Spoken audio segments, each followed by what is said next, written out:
जिंदगी जीवदया अभियान ट्रस्ट द्वारा पालनपुर कविश्री उस्नेस प्राथमिक शाळा 318 अनोखो पर्यावरण अभिगम जिंदगी जीवदया ट्रस्ट द्वारा 200 થી વધુ છોડનું વિતરણ કરવામાં આવ્યું છે।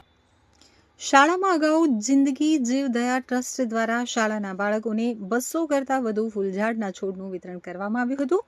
પર્યાવરણની આ પહેલને આગળ વધારતા ટ્રસ્ટ દ્વારા તમામ બાળકોને સેન્દ્રિય અને દેશી ખાતર પણ આપવામાં આવ્યું હતું, જેથી બાળકો પોતાના છોડને પોષણ આપી તેની માવજત કરી શકે।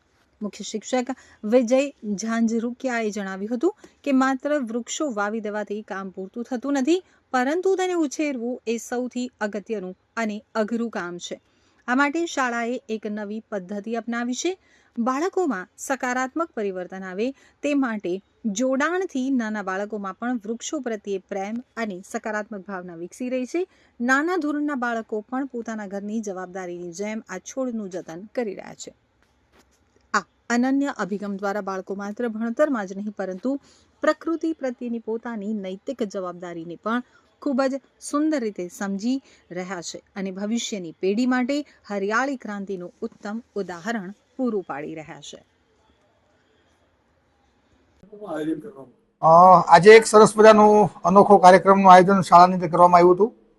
જિંદગી જીવદયા ટ્રસ્ટ તરફથી દીપભાઈ મહેતા અને એમના પરિવાર તરફથી, એમના એનજીઓ તરફથી અગાઉ શાળામાં 200 કરતાં વધારે ફૂલ છોડનું વિતરણ કરવામાં આવ્યું હતું અને ત્યારે એક વાતચીતમાં સહજ વાતની અંદર અમારી વાત થઈ હતી દીપભાઈ સાથે કે હવે આ છોડ મોટું થશે એમ ખાતર ને એની વ્યવસ્થા પણ આપણે કરવી પડે અને આ અમારે એક વિચારને જિંદગી જીવદયા ટ્રસ્ટ દ્વારા સહર સ્વીકારી અને આજે હરેશભાઈ ઠક્કરના સહકારથી જિંદગી જીવદયા ટ્રસ્ટ દ્વારા જે અગાઉ 200 છોડનું જે વિતરણ કરવામાં આવ્યું હતું બાળકોને, એ તમામ બાળકોને આજે સરસ મજાનું સેન્દ્રિય ખાતર, દેશી ખાતર આપવામાં આવ્યું છે, જેથી કરી અને બાળકો આ ખાતરનો પોતાના છોડમાં ઉપયોગ કરી અને સરસ રીતે પોતાના છોડની માવજત કરી શકે।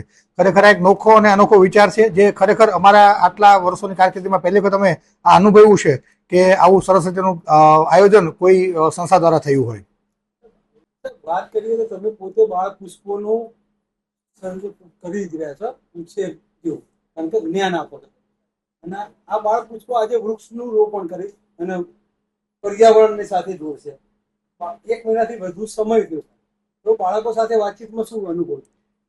બાળકો સાથે વાતચીતમાં ખાસ એટલું અનુભવ્યું, બાળકો સાથે તો બરોબર છે, પણ એમના મધર ફાધર તરફથી પણ અમને એવા ઇનપુટ મળ્યા છે કે આ બાળકને તમે જ્યારથી છોડ આપ્યો છે ને ત્યારથી એ બાળક છે એ છોડનું એટલું બધું જતન કરે છે કે એમને એમ લાગે કે આ અમારું બાળક જ છે, એમ કે પહેલા જે ટૂંકમાં બિંદાસ હોય, ઘરની કોઈ જવાબદારી લેવા માટે તૈયાર ન હોય, એ નાનું બીજા ત્રીજા ચોથાનું બાળક પણ આ વૃક્ષનું, આ છોડનું જતન કરે છે।